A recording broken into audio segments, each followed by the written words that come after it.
Have you ever wondered what really happened to the most famous thief in history?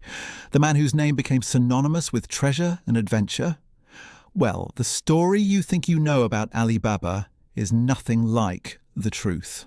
What I'm about to reveal will shatter everything you believed about this legendary figure. My name is Sarah Chen, and I'm a historian specializing in Middle Eastern folklore. For the past 7 years, I've been tracking down original manuscripts, interviewing tribal elders, and piecing together fragments of a story that was deliberately obscured by centuries of retelling. What I discovered in the archives of Damascus changed everything I thought I knew about this tale.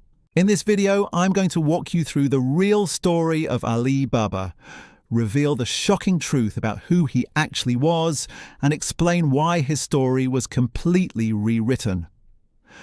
But first, let me tell you about the manuscript that started it all.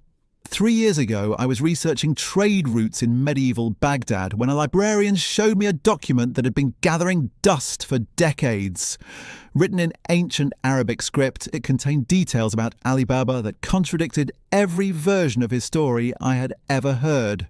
The manuscript was dated to the 9th century, making it potentially the oldest surviving account of these events. What I read that day sent chills down my spine. You see, the Ali Baba we know from childhood stories never existed. The real man behind the legend was someone far more complex, far more dangerous, and far more fascinating than any fairy tale could capture. His name wasn't even Ali Baba. That was a title, a designation that struck fear into the hearts of merchants across the Arabian Peninsula. Let me take you back to Baghdad in the year 786 CE. The Abbasid Caliphate was at the height of its power, controlling trade routes that stretched from Spain to India. Caravans laden with silk, spices, and precious metals moved through the desert like rivers of gold, protected by armed guards and guided by experienced traders who knew every watering hole and hidden passage. But there was a problem. A shadow fell across these trade routes, and that shadow had a name. The merchants called him Al-Bab, which means the door in Arabic. They said he could appear anywhere, at any time, like he could walk through doors that existed only for him. Travellers would whisper his name around campfires, always looking over their shoulders, always wondering if tonight would be the night he came for them. The man who would become known as Ali Baba was born Hassan ibn Muhammad al-Baghdadi. His father was a blacksmith who worked in the weapon quarter of Baghdad, forging swords and daggers for the caliph's army. Hassan grew up surrounded by the sounds of hammering metal and the heat of burning coal. But more importantly, he grew up listening to the stories that soldiers told when they brought their weapons for repair. These weren't the sanitized tales we tell children today. These were raw accounts of battles fought in distant lands, of treasures seized from conquered cities, of secret routes through the mountains that only the most trusted guides knew. Hassan absorbed every word, every detail, every nuance of how wealth moved through the empire. When Hassan was 15, his father died in a foundry accident. Overnight, the family workshop was seized by creditors, and Hassan found himself alone on the streets of Baghdad with nothing but the clothes on his back and a head full of dangerous knowledge. This is where the real story begins. Rather than turn to begging or honest labour, Hassan made a choice that would echo through history. He decided to become a merchant, but not the kind who bought and sold goods in the marketplace. He would trade in something far more valuable and far more dangerous. He would trade in secrets. Hassan began frequenting the taverns where caravan leaders gathered to plan their routes. He learned to listen without being noticed, to remember conversations that others forgot, to piece together information that revealed when and where the most valuable cargo would be travelling. Within months, he had mapped out the entire trade network of the region in his mind. But Hassan was clever. He didn't start by robbing caravans himself. Instead, he began selling information to established bandit groups, taking a percentage of their profits in exchange for precise details about upcoming shipments. The bandits thought they were using him, but Hassan was learning from them, studying their methods, understanding their weaknesses. The turning point came when Hassan witnessed a botched robbery that left 12 men dead and a fortune in gold scattered across the desert sand. As he watched the surviving bandits flee, leaving behind enough wealth to buy a small kingdom, Hassan realized that the real treasure wasn't in the cargo itself, but in the knowledge of where that cargo would be and when. That night, as vultures circled overhead and the desert wind began to cover the bodies with sand, Hassan made a decision that would transform him from a street orphan into the most feared name in the Arabian Peninsula. He would create his own organization, but it would be different from anything that had come before. Hassan understood something that the other bandits didn't.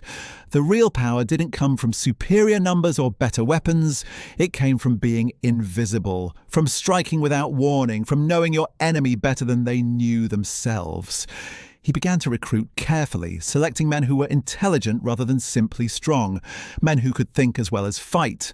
His first recruit was a former scribe named Mahmud, who had been expelled from the caliph's court for embezzlement. Mahmud brought something invaluable to Hassan's operation: the ability to forge documents.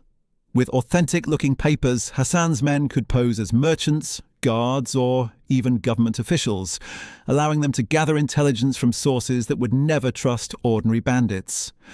The second recruit was a Bedouin tracker named Khalil, whose family had been killed in a tribal raid.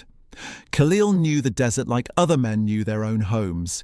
He could find water where maps showed only empty sand, navigate by stars that others couldn't even see, and most importantly, he could predict where caravans would camp for the night based on wind patterns and the behavior of their animals. The third recruit changed everything. Her name was Zara, and she was unlike anyone Hassan had ever encountered. Officially, she was a dancer who performed at wealthy merchants' houses during their celebrations. Unofficially, she was the most skilled spy in Baghdad, capable of extracting secrets from men who thought they were charming her while she was systematically destroying them. Zara brought Hassan something he hadn't even known he needed: access to the inner circles of power.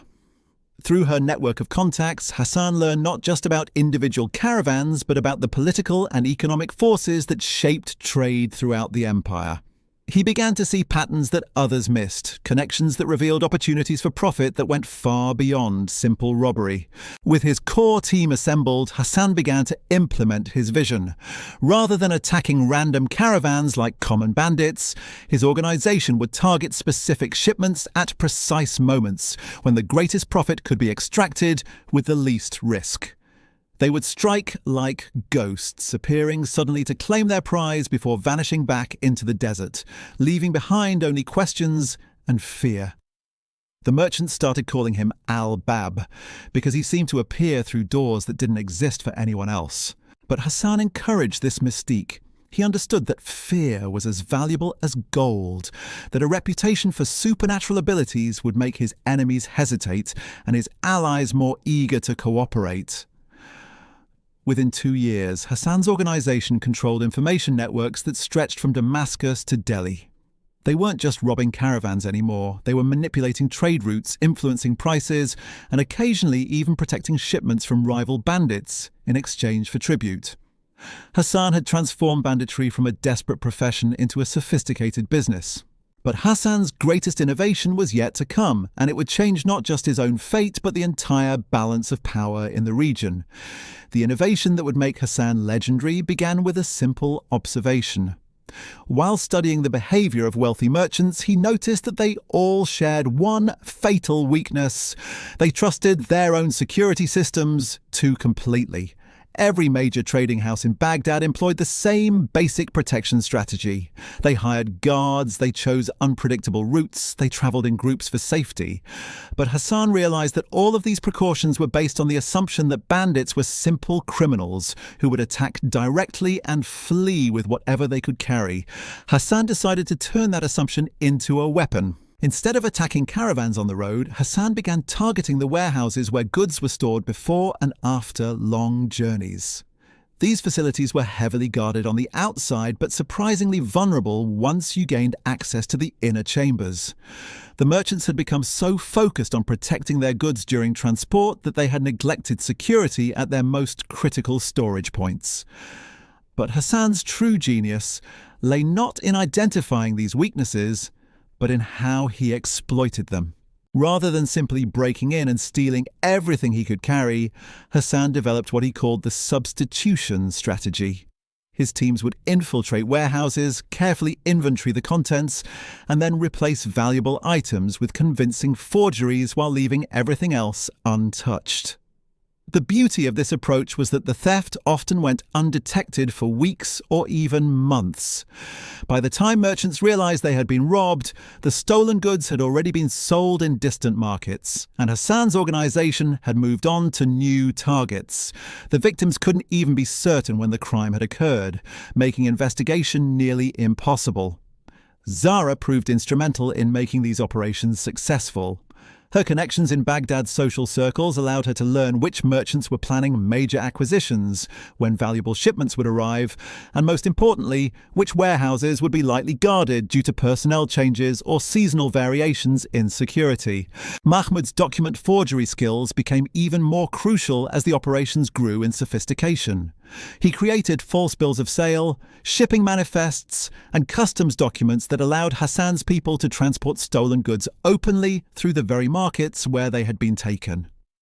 Government officials would wave them through checkpoints with stolen cargo clearly visible, never suspecting that the perfectly authentic paperwork they were examining had been created in a hidden workshop beneath a ruined mosque. Khalil's knowledge of desert routes proved invaluable for moving goods quickly away from Baghdad before their absence could be discovered. He identified abandoned caravanserai and forgotten oases where stolen merchandise could be cached safely until buyers could be located. More importantly, he mapped out escape routes that would allow Hassan's teams to disappear into the wasteland if their operations were ever discovered. But as Hassan's organization grew more successful, it also grew more visible. The frequency of mysterious disappearances from supposedly secure warehouses began to attract attention from the caliph's investigators. Merchant guilds started offering substantial rewards for information about the thieves they were calling the Ghost Brigade. Hassan knew that his current methods would eventually be discovered and countered. He needed something bigger, something that would generate enough profit to allow his organization to operate independently of these smaller schemes. He needed to find the ultimate score, a single operation that would set them up for life. The opportunity came from an unexpected source. During one of her performances at a wealthy trader's house, Zara overheard a conversation that made her blood run cold. Two government officials were discussing a secret shipment that would be passing through Baghdad in 3 weeks. The cargo was so valuable and so sensitive that only a handful of people in the entire empire knew about its existence. What Zara learned that night would have seemed impossible to anyone else. The caliph himself was secretly moving a portion of the imperial treasury to a secure location outside Baghdad. Political tensions with neighbouring kingdoms had made him nervous about keeping all of his wealth in the capital. The shipment would contain not just gold and silver, but also artifacts of immense cultural and religious significance. When Zara reported this information to Hassan, his first instinct was to dismiss it as too dangerous to pursue. Robbing ordinary merchants was one thing, but stealing directly from the caliph would bring down the full weight of the empire's military forces. It would mean crossing a line that could never be uncrossed. But as Hassan thought about the implications, he began to see the opportunity differently. If his organization could successfully steal from the caliph himself and escape without being caught, their reputation would become absolutely untouchable. No merchant in the known world would dare to refuse their demands. They wouldn't need to commit robberies anymore. The mere threat of their displeasure would be enough to generate tribute from trading houses across the region. Hassan spent 2 weeks developing a plan that was unlike anything he had attempted before. The imperial convoy would be too well guarded to attack directly, and it would travel along routes that were specifically chosen to avoid the kind of ambush points that his organization typically used. Traditional banditry would be suicide. Instead, Hassan decided to use the convoy's own security measures against it. Imperial shipments always traveled with sealed orders that were only opened when the convoy reached predetermined checkpoints. These orders contained routing information, security protocols, and contingency plans that were considered absolutely secret. Hassan's plan was audacious in its simplicity. Mahmoud would forge a set of modified orders that would redirect the convoy to a location of Hassan's choosing. The forgery would need to be perfect, incorporating security features that only Imperial scribes knew how to create. But if it worked, the convoy would voluntarily deliver its cargo directly into Hassan's hands. The operation required precise timing and flawless execution. Khalil identified an abandoned fortress in the desert that could serve as the false destination specified in the forged orders. Zara used her contacts to learn the exact timing of the convoy's departure and the identity of the officers who would be commanding it. But Hassan faced a problem he had never encountered before. The Imperial Treasury convoy would be guarded by the Caliph's elite soldiers, men who were trained to fight to the death rather than surrender. Even if the forged orders successfully lured them to the abandoned fortress, Hassan would still need to overcome professional warriors who vastly outnumbered his small team. The solution came from an unexpected source. Among Zara's contacts was a disgraced former military commander named General Rashid, who had been stripped of his rank after a political scandal. Rashid had intimate knowledge of imperial military procedures, and more importantly, he had a personal vendetta against the Caliph who had destroyed his career. Rashid brought something to Hassan's organization that none of them possessed: tactical military expertise. He could predict how the convoy guards would respond to various scenarios, identify their weaknesses, and develop strategies for neutralizing them without engaging in direct combat. Working together, Hassan and Rashid developed a plan that would later be remembered as the most daring theft in the history of the Arabian Peninsula. The plan they devised was breathtaking in its complexity. Rather than relying on brute force or simple deception, Hassan and Rashid would orchestrate what amounted to a military operation disguised as a rescue mission. The abandoned fortress that Khalil had identified was perfect for their purposes, but not for the reasons anyone might expect. The structure had been built centuries earlier to guard a mountain pass that no longer held strategic importance. Its walls were still sound, but more importantly, it contained a series of underground chambers that connected to natural cave systems, extending deep into the mountains. Rashid's military experience revealed something crucial about Imperial convoy procedures. When guards believed they were under attack by superior forces, their training dictated a specific defensive response. They would secure their cargo in the most defensible position available and send riders to summon reinforcements while maintaining a perimeter around their treasure. Hassan realized they could turn this protocol into a trap. If the convoy arrived at the fortress believing it was their intended destination, and if they were then convinced that enemy forces were approaching, they would naturally move their cargo into the underground chambers for protection. Once the treasure was below ground, Hassan's team could access it through the cave systems, while the guards remained above, watching for threats that would never materialize. But creating the illusion of an approaching army required resources that Hassan's small organization didn't possess. This is where the plan became truly ingenious. Rashid suggested they wouldn't need an actual army, just the convincing appearance of one. Mahmud began working on the most challenging forgery of his career. The modified orders would need to direct the convoy to the fortress while providing a plausible explanation for why the destination had changed. He crafted a story about intelligence reports indicating that the original route had been compromised by enemy agents, making the fortress a temporary safe haven until the threat could be assessed. Meanwhile, Zara initiated contact with several groups of desert nomads who had no love for the Caliph's government. These tribes had been displaced from their traditional grazing lands by imperial expansion, and many of their young men were eager for any opportunity to strike back at their oppressors. Zara convinced them that a wealthy imperial convoy would be vulnerable at the fortress, and that they could claim a share of any treasure they helped capture. The beauty of this arrangement was that the nomads would provide the appearance of a threatening force without being part of Hassan's core operation. They believed they were participating in a legitimate raid against imperial forces, never suspecting that they were actually components in an elaborate deception. Khalil's role became even more critical as the plan evolved. He would need to guide the nomad forces to positions around the fortress where they would be visible to the convoy guards, but not close enough to actually engage them. The timing had to be perfect.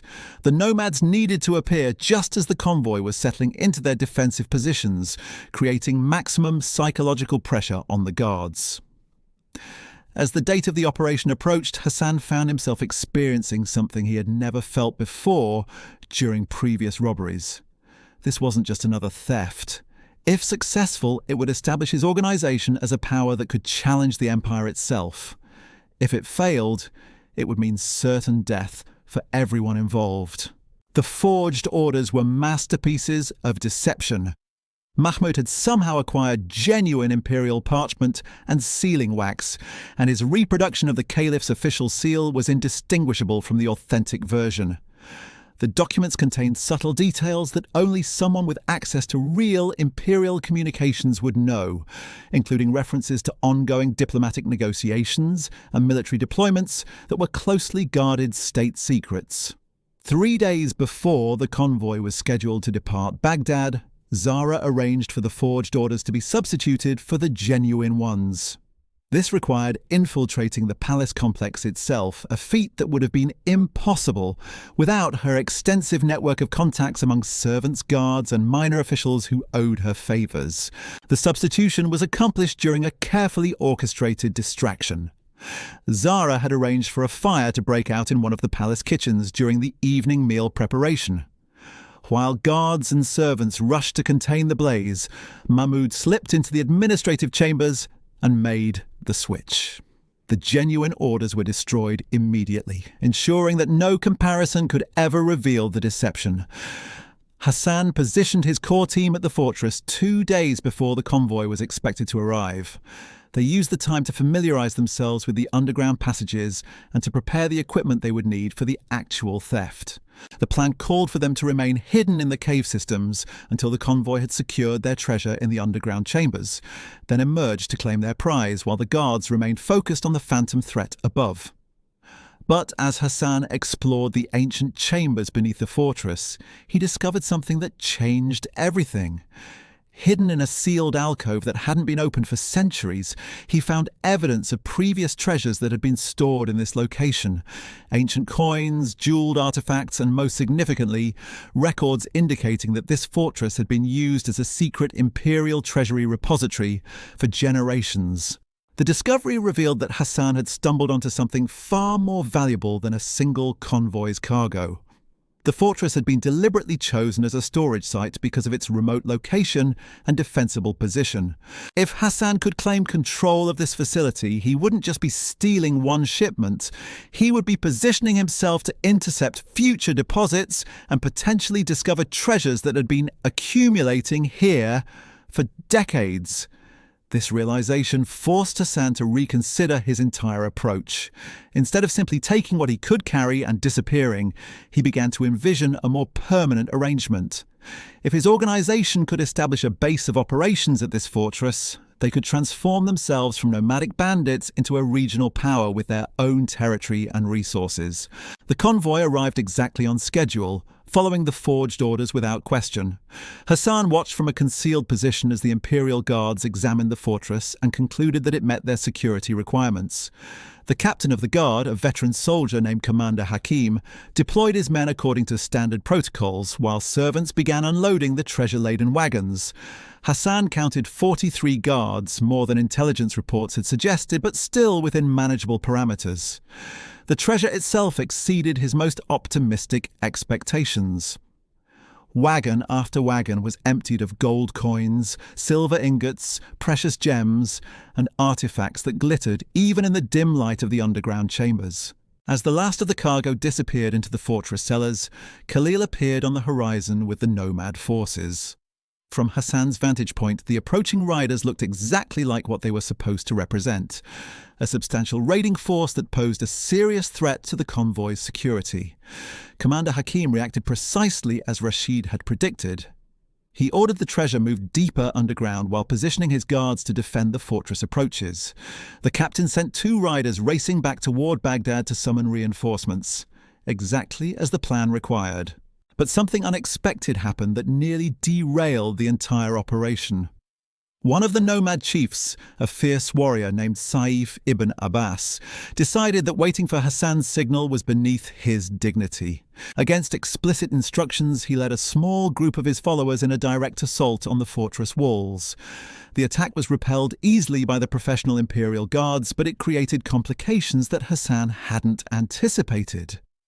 Commander Hakim, rather than simply defending his position, launched a counterattack that scattered the nomad forces and captured 3 of their number. During interrogation, one of the prisoners mentioned that they had been told about the convoy by contacts in Baghdad. Hassan realized that his carefully constructed deception was beginning to unravel. If Commander Hakim became suspicious about how the nomads had learned of the convoy's presence, he might begin questioning other aspects of the situation, including the authenticity of the orders that had brought him to this location. The situation required immediate action. Hassan made a decision that would define the rest of his legendary career.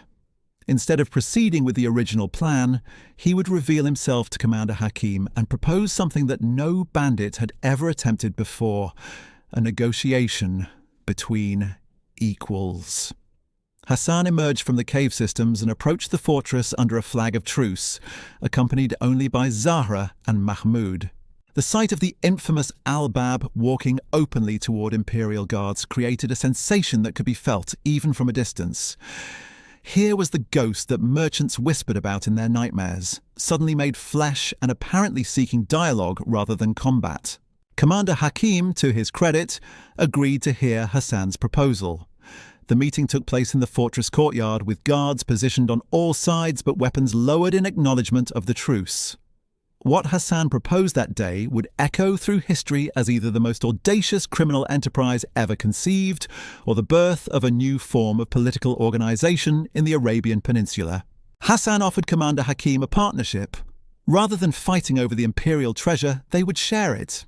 More importantly, they would work together to establish the fortress as a secure storage and transfer point for valuable cargo throughout the region. Merchants would pay for the privilege of using their services, and both the imperial government and Hassan's organization would profit from the arrangement. The proposal was revolutionary in its implications. Hassan was essentially suggesting that his criminal organization be legitimized as a quasi-governmental entity with official recognition and protection. In exchange, he would provide services that the empire needed but couldn't efficiently deliver: secure storage, reliable transportation, and intelligence gathering across regions that were difficult for regular imperial forces to patrol. Commander Hakim listened to the proposal with the attention of a professional soldier evaluating a military strategy. He asked detailed questions about logistics, security protocols, and profit-sharing arrangements. Most surprisingly, he didn't immediately reject the idea as impossible or treasonous. The negotiation continued for 3 hours, with both sides exploring the practical implications of such an unprecedented arrangement. Hassan demonstrated his organization's capabilities by revealing the extent of their intelligence networks and their knowledge of trade routes throughout the region. Commander Hakim, for his part, explained the empire's ongoing challenges with border security and the protection of commercial interests in remote areas. By sunset, they had reached an agreement that would change both of their lives forever.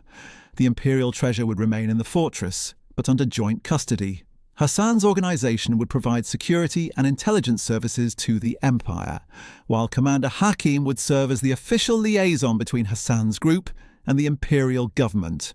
The arrangement required approval from higher authorities, but Commander Hakim had the authority to negotiate preliminary agreements in situations where imperial interests were at stake. He dispatched riders to Baghdad with a carefully worded report that presented the partnership as a strategic alliance rather than a capitulation to criminal demands. 3 weeks later, the response arrived from the Caliph's court. The proposal had been accepted, with modifications that established Hassan's organization as an officially recognized security contractor operating under imperial oversight. Hassan would be granted the title of Regional Security Administrator, a position that gave him quasi-governmental authority over a territory encompassing several hundred square miles of desert and mountain terrain. The transformation was complete. Hassan ibn Muhammad al-Baghdadi, the orphaned son of a blacksmith who had become the most feared bandit in the Arabian Peninsula, was now a legitimate government official with his own territory, his own forces, and his own treasury. But this was only the beginning of a story that would become even more extraordinary as Hassan began to implement his vision of what a truly efficient security organization could accomplish. The legend of Ali Baba was about to enter its most remarkable phase, one that would establish principles of organization and leadership that would influence criminal and legitimate enterprises for centuries to come. So there you have it, the true story of Hassan ibn Muhammad al-Baghdadi, the man history remembers as Ali Baba. Not a simple woodcutter who stumbled upon a magical cave, but a brilliant strategist who transformed himself from a street orphan into a regional power broker. His journey from desperate thief to legitimate administrator reveals something profound about human nature and the fluid boundaries between criminality and governance. The fairy tale version we grew up with stripped away everything that made Hassan's story remarkable. The real Ali Baba didn't rely on magic words or supernatural caves. He built something far more impressive, an organization based on intelligence, innovation, and ultimately negotiation rather than violence. His greatest treasure wasn't gold or jewels, but the ability to see opportunities where others saw only obstacles. What strikes me most about Hassan's transformation is how it challenges our assumptions about the nature of power and legitimacy. In the end, the difference between a criminal organization and a government agency proved to be nothing more than official recognition and mutual benefit. Hassan's story reminds us that history is written by those bold enough to reimagine the rules of the game itself. The next time you hear someone mention Ali Baba and his 40 thieves, remember Hassan ibn Muhammad al-Baghdadi. Remember that the most extraordinary stories are often hidden beneath the simplest tales. And remember that sometimes the greatest magic is simply having the courage to see the world differently than everyone else.